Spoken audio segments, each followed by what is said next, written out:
welcome back. We got a great video for you today. We're gonna go over the Napoleon High Country 5,000 wood burning fireplace.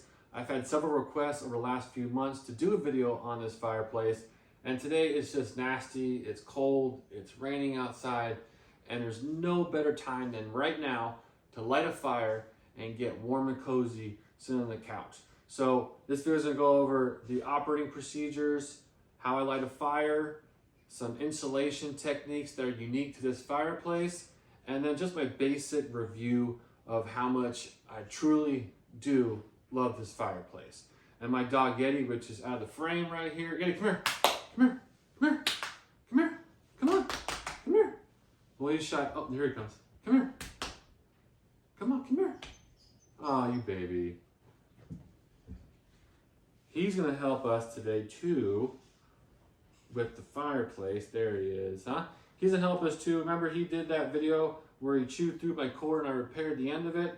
Well, today he's gonna help us. Maybe he'll sleep, maybe he won't, I don't know. But anyway, he's here too, so if you guys have any comments or questions for Yeti, make sure you ask him as well. All right, let's get into it. So one of the biggest things about buying a fireplace is how large is your viewing area of the fire itself. On this model, and this I think is like the second biggest or third biggest, there are larger ones out there. This has a 35-inch wide by a 2-foot tall viewing area of the fire. So you get a lot of viewable space on this model. Secondly, this model comes with 2 sliders. The first slider is a glass door. Isn't that cool? Effortless. And it actually comes with, because it does get hot, it comes with this, I don't know, this rod that you can stick inside of here, this handle. And so there's a little hole in the side here where you can lift it and raise it. I rarely ever use it. I just use my finger down the bottom. It doesn't get that hot. But anyway, you can use it for that. And then what's cool about this door is that to clean it, and this is the easiest fireplace you'll ever have to clean, the glass door swings open and you have access to the back of the glass to clean that residue off or to brush away any of the wood ash that gets on the back side of this. So it's really cool, really easy. And then the second slider is a screen door slider. You can slide this down as well. They don't interfere with each other, so you can have both up, both down, one up, one down, whatever. And this screen here, it doesn't open up, but you don't need to open it up. But this is your screen, and then this is your glass door. So now let's get into more of the fireplace on the inside. All right, now to the inside of the fireplace. As you see here, we have some nice fire brick. This is the traditional. There's also smooth, so it's just smooth. This is in 5 panels, 1, 2, 3, 4, and then the bottom is the 5th one. And as you see, there's about 1.5 inches, 2 inches worth of ash on the bottom of the fireplace. The book actually says to leave about 1 inch, 1.5 inches worth of ash in the bottom. In the 2 years that I've owned this fireplace, I have never once cleaned out the ash. And I'm not going to until it gets really high. But as you can see, it really doesn't get very high. Next, I want to talk about the fireplace brick. It does tend to crack, and there is a crack here. It says that that's completely normal in the instructions. I'm not worried about it. Now, you actually can order replacement panels of this, which I actually might here in the near future. I figure after a few more years of use, this might need to be changed out, and it's a good thing to have, and that might cost maybe $500 or so. I'm not really sure, but so if you want to order a second set of these, that might not be a bad idea. Also in this, there's 2 valve controls. On the bottom left here, this is for your optional air kit. And pretty much it's just like a dryer vent that goes to the outside of the house. This is the closed position. This is the open position. Over here is your flue. This is open, that's closed. There is no in between. Now my only issue with this fireplace is that it's very hard to put a log on overnight and let it just slow burn. And I'm going to tell you why. If you close this door, normally you're going to close this door when you go to bed, And then you can close your outside air vent, so that's taking no air from the outside. But there's all these vents on the bottom of this glass door. And it almost seems like with this door closed, the amount of air that goes into the fireplace, it's too much to just dampen down and let a log slow burn overnight. I've never had luck with it. I keep trying, but it seems to burn in like an hour or two, and then the big log is totally gone. And you'll actually see what I'm talking about when I have this closed, see how much the fire actually gets stoked from that. So now, since we went over the basic operation of the fireplace, let's do some installation things that are unique to this fireplace that you have to do. What do you want? I have a cat too. Hey Slat, what do you want? Huh? Want some? You want to say hi? So I have Slat and I have Yeti. Slat's kind of just like a small dog. Alright, now down to the installation procedures of the fireplace. And we're just going to focus right now on the front of the fireplace. So the book that comes with the fireplace, I read that about 20-30 times, and it gives you all of the instructions on how to install this. I did it myself. If you're comfortable doing that, do it yourself. If not, please hire professionals to install your fireplace. Now, with that being said, there are certain things you have to do. I can't name them all, but I can go over some of the more important ones. And the first one is they want you to have everything on the front side non-combustible. So everything on the front you see here is non-combustible, besides obviously the mantle and the TV. But the mantle, you can have a wood mantle as long as it's a certain height away from your firebox, and that depends on how far your mantle sticks out. And the instructions tell you all that information. Also, this baby is about this wide and about this tall, okay? And there's a bunch of areas on the front of the fireplace where you can screw into it. And you can, I think you screw into about a 1/2 inch into the metal before it interferes with anything on the actual inside of the fireplace. So please make sure you definitely want to secure stuff to the fireplace. Like you have to secure like your hardy backer board for this. And then you got to secure some of your siding, or I use hardy plank siding for my non-combustible on the front that looks like shiplap.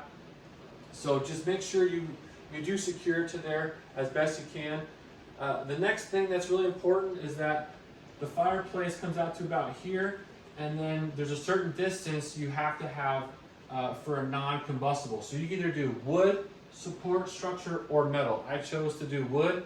But if you do choose to use wood, you want to make sure it's a certain distance away from your fireplace. So if you follow those easy tips, this is a breeze. So let's show you the side of the fireplace, because there's two unique things on the side that you need, and then we'll get to lighting the fire. So now onto the sides of the fireplace. They want you to put these screens at the bottom on one side and then the top opposite on the other side.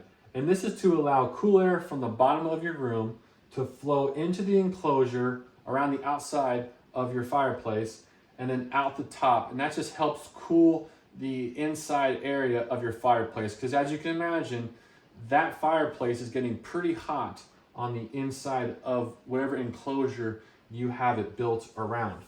So I don't have the exact square inches that it tells you, but if you do a 4x10 screen and a 4x10 screen, that is enough to suffice for your venting. And I'm going to show you the other side real quick with one other unique item that I installed on my fireplace. So as you can see up top there is the other 4x10 inch vent. So that is the air is coming out of there. That's from being sucked in from the bottom on the opposite side. And then below that, you see there's another little vent there, and that's a 5-volt USB fan that I installed. And those fans usually go on like cabinets that have audio equipment for like a home theater system where it gets super warm.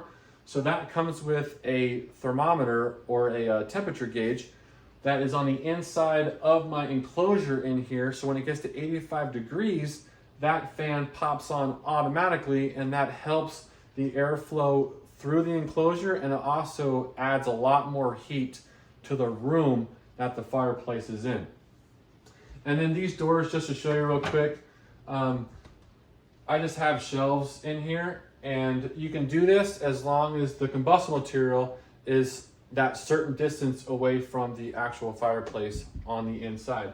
And this is a thing that I did to have easy access. If anything needed to be repaired on the inside of the fireplace, I could take this back panel out pretty easily and have access to the entire back side of my fireplace. So I was always just trying to think ahead in case something broke.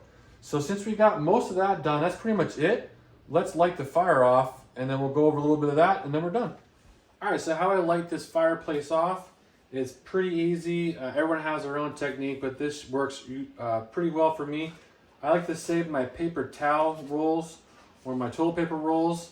And my wife, she actually likes to decorate things, and she'll make kind of neat little toilet paper fire starters. This is just, inside here is just lint from our dryer. So real easy, and it's pretty much free. For my kindling, I used to chop like cedar into small pieces or even like Doug fir, but I just buy from Home Depot just your wooden shim packs for like $4 each. And you know, you buy 4 of these packs, they last like a few months. So real cheap and less labor. So I put a piece of maple in the back, what do you want to put in the back? And then I tend to put my paper towel or toilet paper roll with wood inside of it, like this. And I'll throw a few pieces on top. I don't want to burn this because it's pretty, so off to the side. And then I'll set maybe a piece of wood up here like this. Maybe a piece of wood over here like this. I'll grab my lighter, make sure my outside air vent's open. If you don't have one, then I guess it doesn't matter, but I'll have it open. And I'll just fire it off on the corners of my paper towel here. Like so. Let it burn just a little bit. You don't really ever get any smoke on the inside of the room.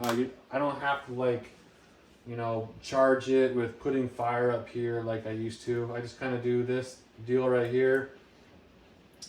And then once it gets going, I'll lay this nice piece of Doug fir on top of everything. And usually after about 5-10 minutes, it's going pretty good. Let this go a little more here. Once those shims take light there, I tend to close this up a little bit because it does get kind of poppy. And you're gonna see you can start seeing the airflow. See the airflow in there? That flame really starts to get erratic, and it definitely helps burn the wood. Now let's try some. Let's try and close this outside air kit and see if it makes any difference.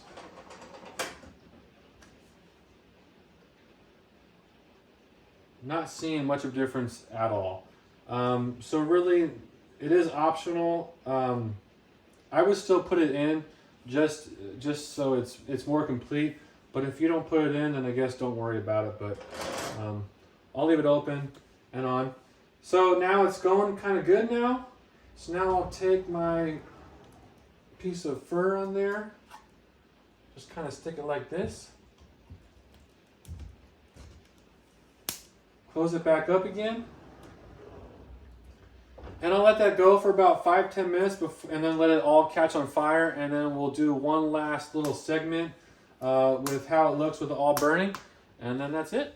Okay, so it's been about 4 or 5 minutes. Everything's caught on fire now. It's burning real nice and hot. I can feel the heat in front of the glass.